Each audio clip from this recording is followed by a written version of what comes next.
Ang kwentong ito ay tungkol sa isang 16 na taong gulang na binatang nagngangalang Mark. Isang simpleng estudyante siya sa mataas na paaralan na puno ng pangarap at mga katanungan sa buhay. Sa kabilang banda, may isang guro sa paaralan niya na nagngangalang Teacher Anna, isang 40 anyos na magandang dalaga na may malalim na pinaghuhugutan sa buhay.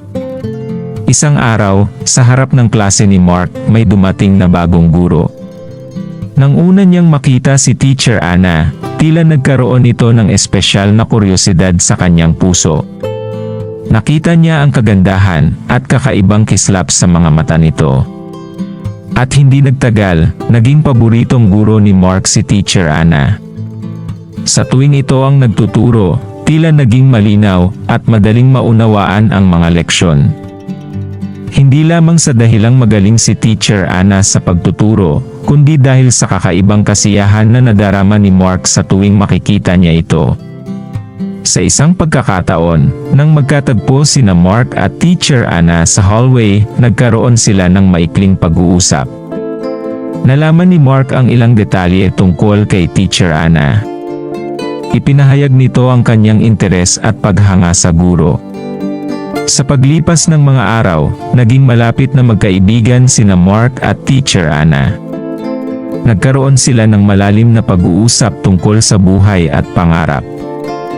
Naging inspirasyon si Teacher Anna para kay Mark para ito ay magpatuloy sa pag-aaral.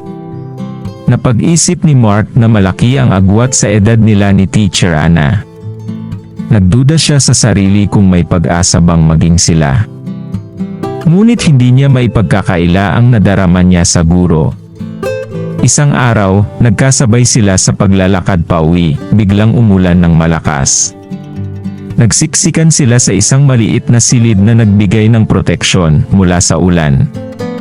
Sa loob ng maliit na espasyo, naramdaman ni Mark ang malalim na koneksyon sa guro. Nang magkasama ulit sina Mark at Teacher Anna sa loob ng silid-aralan, hindi na niya napigilan ang sarili na sabihin ang kanyang nararamdaman. Nanginig ang kanyang mga kamay at bumilis ang tibok ng kanyang puso habang humaharap siya kay Teacher Anna. "Miss Anna," simula ni Mark, "hindi ko na po maitago ang damdamin ko sa iyo.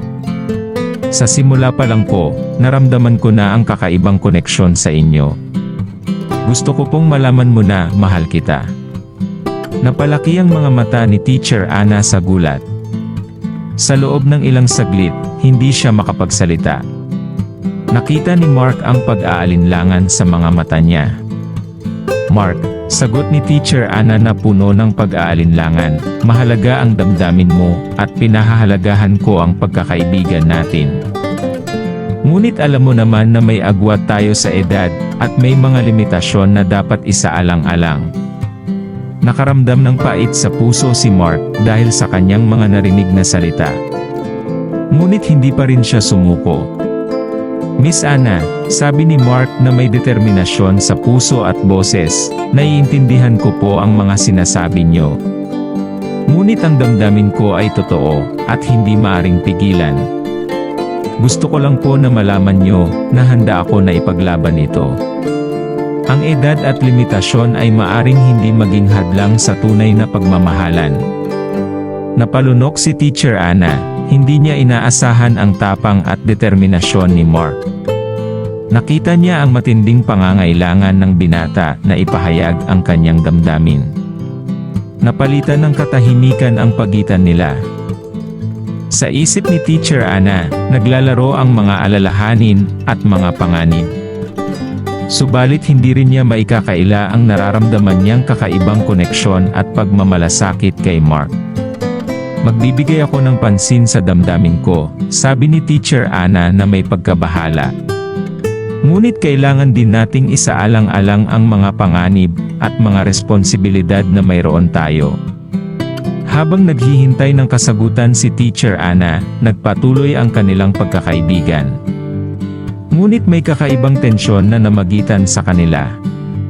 Mas nag-iingat na sila sa kanilang mga kilos at salita. Naging mapag-isip si Teacher Anna. Iniisip niya ang posibleng konsekwensya ng kanilang pagmamahalan. Marahil ay may katotohanan sa sinasabi niya na ang edad at limitasyon ay maaring maging hadlang sa kanilang relasyon. Isang araw, naglabas ng katapangan si Teacher Ana.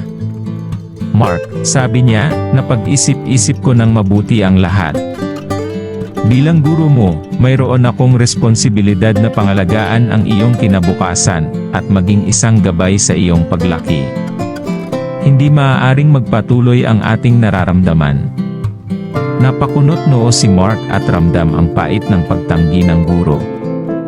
Subalit kahit na masakit ang pagtanggi ng guro, pinahalagahan niya ang desisyon ni Teacher Ana. Lumipas ang panahon at sa pagsasara ng paaralan, ang paglayo ay kailangan at naging katotohanan. Hindi na maaring magpatuloy ang kanilang pagkakaibigan. Sa bawat hakbang na ginawa ni Mark, ramdam niya ang pait ng pagkawala ni Teacher Ana sa kanyang buhay.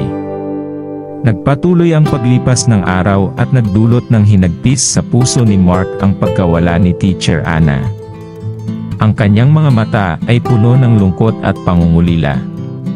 Hindi niya inakala na ang pag-ibig ay makakapagdulot ng ganitong sakit. Sa pag-iisa ni Mark, naisip niya na kailangang tanggapin ang realidad. Hindi na maaaring balikan ang mga nangyari, at kailangan niyang ilagay sa isip at puso na ang pag-ibig nila Teacher Ana ay hindi posibleng maging totoo. Sa mga sumunod na buwan, unti-unti nang bumalik ang sigla sa buhay ni Mark. Nag-focus siya sa kanyang pag-aaral, mga kaibigan, at mga pangarap. Sinubukan niyang maging mas mahusay na tao, at ipagpatuloy ang kanyang paglalakbay sa mundo.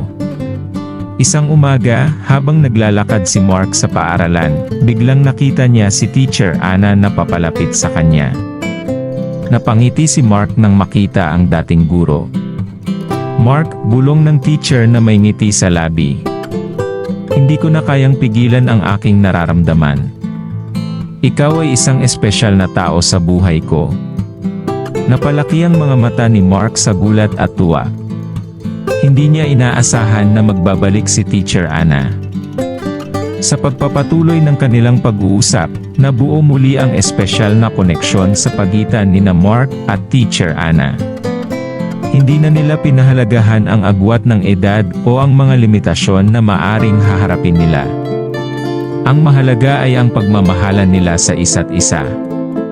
Ngayong meron na silang espesyal na relasyon, hindi maiiwasan ang mga mata ng ibang tao.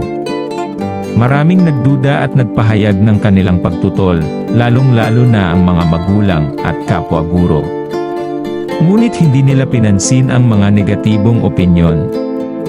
Ang mahalaga sa kanila ay ang pagtanggap at suporta na ibinibigay nila sa isa't isa. Habang pinaglalaban nila ang kanilang pagmamahalan, dumating ang mga pagsubok na nagpangibabaw sa kanilang pagsasama. Pinagdaanan nila ang mga pagdududa, mga paghihiwalay sa maraming sandali, at mga pagkakataong nagdulot ng takot at pangamba. Subalit sa bawat hamon, mas lalo silang tumibay bilang magkaibigan at nagmamahalan. Sa kabila ng mga balakid, nanatili ang kanilang pag-ibigan na matibay at matapang sa mga hamon ng balakid. Nagtagumpay sa mga pagsubok, at nagbalikat ng mga responsibilidad bilang magkasintahan. Bilang sila ay patuloy na nagsusulong sa mga relasyon, nagsimula silang magplano para sa hinaharap. Sinuportahan ni Teacher Ana ang mga pangarap ni Mark, at hinikayat siya na magpatuloy sa kanyang pag-aaral at pag-unlad. Sa huli, habang naglalakad sila sa ilalim ng mga puno ng akasya, naramdaman ni Mark ang bigat ng mga sandaling ito.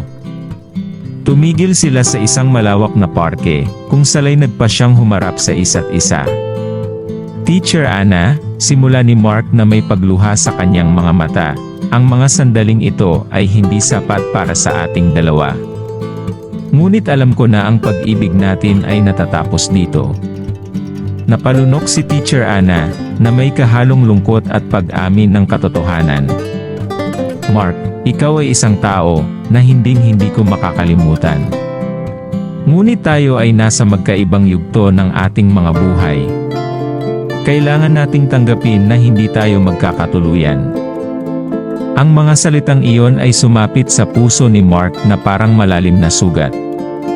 Ngunit sa kabila ng sakit, naintindihan nilang dalawa na ito ang tamang desisyon. Hindi lahat ng pagmamahalan ay magkakatotoo. Sa huling pagkakataon na sila'y magkaharap, nagyakap sila ng mahigpit. Nagpahayag sila ng pasasalamat at pagmamahal sa isa't isa. Sa bawat yakap, naramdaman nila ang init ng kanilang mga puso na nagkasama pero hindi magkakasama. Nang maghiwalay sila, nag-iwan sila ng mga alaalang nakaukit sa kanilang mga puso. Hindi man sila magkasama sa hinaharap, ang kanilang pagmamahalan ay magpakailanman magiging bahagi ng kanilang buhay. Sa mga taon na sumunod, nagpatuloy si Mark sa paghahanap sa kanyang sarili, at pag-abot sa kanyang mga pangarap. Si Teacher Anna naman ay nagpatuloy sa kanyang pagtuturo, at naging inspirasyon sa iba pang mga mag-aaral. Sa huli, ang kwento ng pagmamahalan ng isang 16 years old na binata, at isang 40 anyos na guro, ay naging bahagi ng kanilang paglalakbay. Tungo sa pagkakatanto at pag-unawa sa tunay na kahulugan ng pag-ibig. Mga mahal kong taga-subaybay sa aking mga kwento, sana ay huwag kakalimutang suportahan ako sa pamamagitan ng pagpindot sa like, subscribe button, at notification bell para palagi po kayong ma-update sa aking mga susunod na uploads. Maraming salamat po sa inyong lahat at pagpalain nawa kayo ng ating Panginoong Diyos. Hanggang sa muli.